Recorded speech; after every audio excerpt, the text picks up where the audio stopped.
Hey everyone, I Nidhi, Sanan, a teacher of MLZH Jamshedpur, and today I am going to teach you how to make a projector at home. And the materials we require are a shoebox,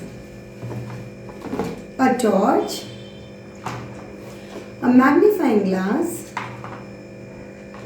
a scissor, and a transparent sheet. So get ready with the materials to make the projector.